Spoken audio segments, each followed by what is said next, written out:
News ನೆಟ್ವರ್ಕ್ಗೆ ಸ್ವಾಗತ. ನಾನು ರಮ್ಯಾ ಕೃಷ್ಣ. ನಾಡಿನ ಸಮಸ್ತ ಜನತೆಗೆ ಶಿಕ್ಷಕರ ದಿನಾಚರಣೆ, ಓಣಂ ಹಾಗೂ ಈದ್ ಮಿಲಾದ್ ಹಬ್ಬದ ಹಾರ್ದಿಕ ಶುಭಾಶಯಗಳು.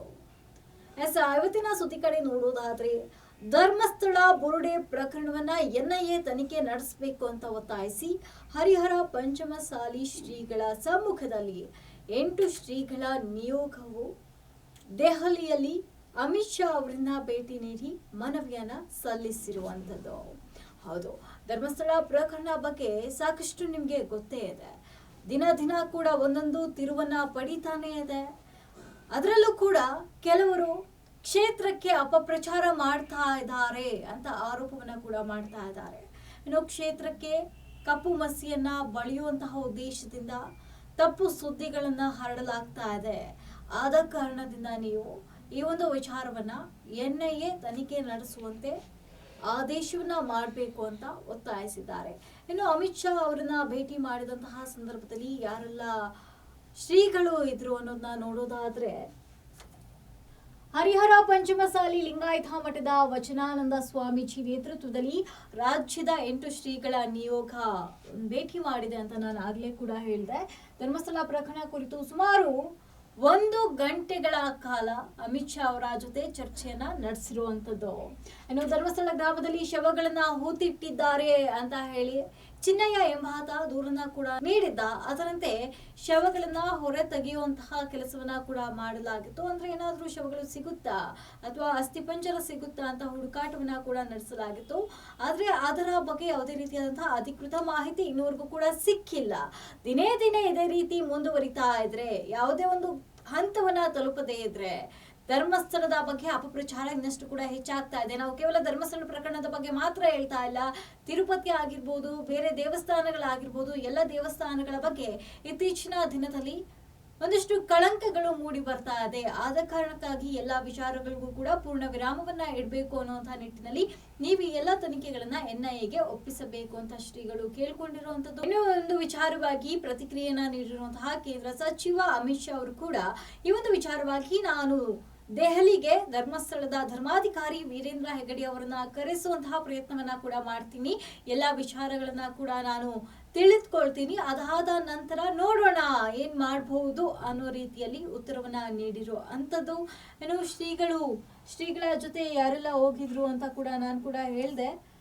ಸುಮಾರು ಈ ಸಂಬಂಧ ಮಲೆ ಮಹದೇಶ್ವರ ಬೆಟ್ಟದ ಸಾಲೂರು ಮಠದ ಶ್ರೀ ಶಾಂತ ಮಲ್ಲಿಕಾರ್ಜುನ ಸ್ವಾಮೀಜಿ, ವರೂರು ಸ್ವಸ್ಥ ಶ್ರೀ ಧರ್ಮಸೇನಾ ಭಟ್ಟಾರಕ ಸ್ವಾಮೀಜಿ, ಗುರುದೇವ ಆಶ್ರಮದ ಆತ್ಮಾರಾಮ ಸ್ವಾಮೀಜಿ, ಮಂಗಳೂರಿನ ಗುರುಪುರ ವಜ್ರದೇಹಿ ಮಠದ ರಾಜಶೇಖರಾನಂದ ಸೇರಿದಂತೆ ವಿವಿಧ ಪೀಠಗಳ 8 ಮಂದಿ ಭೇಟಿಯನ್ನ ನೀಡಿರುವಂತದ್ದು.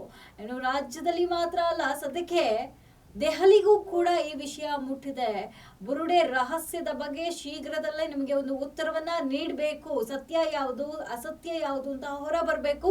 ಸದ್ಯಕ್ಕೆ ಒಂದಷ್ಟು ಧಾರ್ಮಿಕ ಕ್ಷೇತ್ರಗಳ ಬಗ್ಗೆ ಅಪಪ್ರಚಾರ ಏನ್ ನಡೀತಾ ಇದೆ, ಎಲ್ಲದಕ್ಕೂ ಪೂರ್ಣ ವಿರಾಮವನ್ನ ನೀಡಬೇಕು ಅನ್ನುವಂತಹ ನಿಟ್ಟಿನಲ್ಲಿ ಸದ್ಯಕ್ಕೆ ಸ್ವಾಮೀಜಿಗಳು ಅಮಿತ್ ಶಾ ಅವರನ್ನ ಭೇಟಿ ಮಾಡಿದ್ದಾಗತ್ತವು.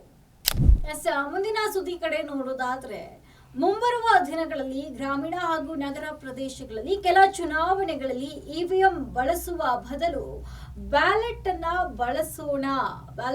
ಬಳಸುವಂತೆ ಮಸೂದೆಯನ್ನ ಹೊರಡಿಸುವಂತೆ ರಾಜ್ಯ ಸಚಿವ ಸಂಪುಟದಲ್ಲಿ ಒಂದಷ್ಟು ಚರ್ಚೆ ನಡೆದಿರುವಂತದ್ದು. ಯಾವ ಕಾರಣಕ್ಕಾಗಿ ಚರ್ಚೆ ನಡೆದಿದೆ, ಯಾವ ಒಂದು ವಿಚಾರವನ್ನ ಮುನ್ನಿಟ್ಕೊಂಡು ಈ ಒಂದು ಬದಲಾವಣೆಯನ್ನ ತರಲಾಗುತ್ತೆ ಅಂತ ನೋಡೋದಾದ್ರೆ, ಮತದಾರ ಪಟ್ಟಿ ತಯಾರಿಕೆಯಲ್ಲಿ ಸಾಕಷ್ಟು ಲೋಪಗಳಾಗ್ತಾ ಇರೋ ಬಗ್ಗೆ ಸಾಕಷ್ಟು ದಿನಗಳಿಂದ ದೂರುಗಳು ಕೇಳಿ ಬರ್ತಾ ಇರುವಂತದ್ದು.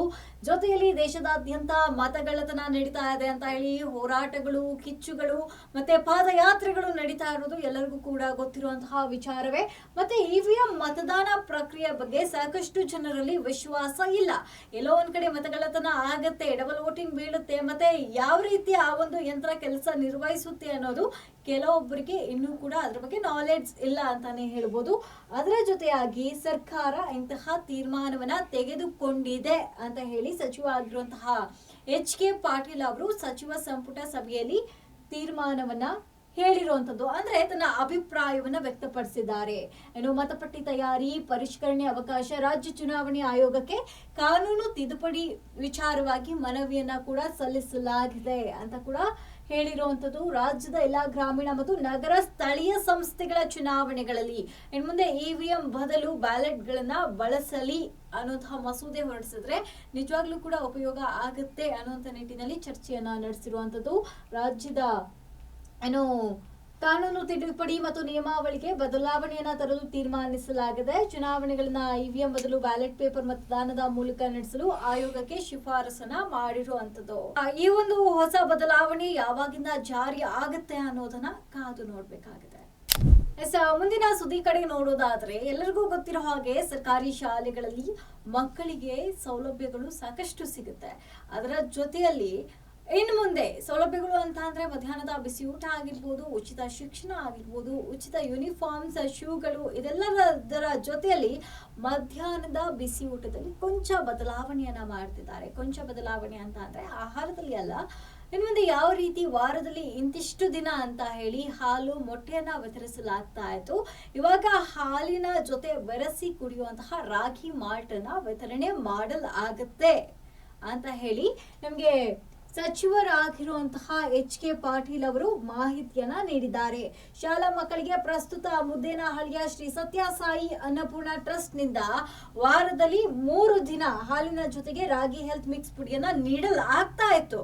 ಇನ್ನು ಮುಂದೆ ಅದನ್ನ 5 ದಿನಗಳಿಗೆ ವಿಸ್ತರಣೆಯನ್ನ ಮಾಡಲಾಗುತ್ತೆ. ಯಾಕಂದ್ರೆ ಮಕ್ಕಳಲ್ಲಿ ಉತ್ತಮ ಪೌಷ್ಟಿಕಾಂಶ ದೊರೆಯಲಿ ಅನ್ನುವಂತಹ ಉದ್ದೇಶದಿಂದ ಈ ಒಂದು ಯೋಜನೆಯನ್ನ ರೂಪಿಸಲಾಗಿದೆ ಅಂತ ಹೇಳಿ ಸಚಿವರಾಗಿರುವಂತಹ ಎಚ್.ಕೆ. ಪಾಟೀಲ್ ಅವರು ಮಾಹಿತಿಯನ್ನ ನೀಡಿರುವಂತದ್ದು. ಇನ್ನು ಮುಂದೆ ಏನು ವಾರದಲ್ಲಿ 3 ದಿನ ಮಕ್ಕಳಿಗೆ ಹಾಲು ಸಿಗ್ತಾ ಇತ್ತು, ಅದರ ಜೊತೆಯಲ್ಲಿ ವಾರದಲ್ಲಿ 5 ದಿನ ಇನ್ನು ಮುಂದೆ ರಾಗಿ ಮಾಲ್ಟ್ ನ ಬೆರೆಸಿ ಹಾಲನ್ನ ಕೊಡಲಾಗುತ್ತೆ ಅನ್ನುವಂತಹ ಮಾಹಿತಿ ಲಭ್ಯವಾಗಿದೆ. ಇನ್ನು ಈ ಒಂದು ಯೋಜನೆಗೆ 25% ವೆಚ್ಚ ಅಂದ್ರೆ 27.2 ಕೋಟಿಯನ್ನ ರಾಜ್ಯ ಸರ್ಕಾರದಿಂದ ಭರಿಸೋದಕ್ಕೆ ಸಚಿವ ಸಂಪುಟ ಅನುಮೋದನೆ ನೀಡಿದೆ ಅಂತ ಕೂಡ ಅಭಿಪ್ರಾಯವನ್ನ ಹಂಚಿಕೊಂಡಿದ್ದಾರೆ. ಇದಿಷ್ಟು ಇವರಿಗಿನ ಸುದ್ದಿಗಳು. ಮತ್ತಷ್ಟು ಸುದ್ದಿಗಾಗಿ ಮೆಂಡು ನ್ಯೂಸ್ ನೆಟ್ವರ್ಕ್ ನ ಫಾಲೋ ಮಾಡಿ ಹಾಗೂ ಸಬ್ಸ್ಕ್ರೈಬ್ ಮಾಡಿ. ಮೆಂಡು ನ್ಯೂಸ್ ನೆಟ್ವರ್ಕ್, ಸತ್ಯದ ಕನ್ನಡಿ.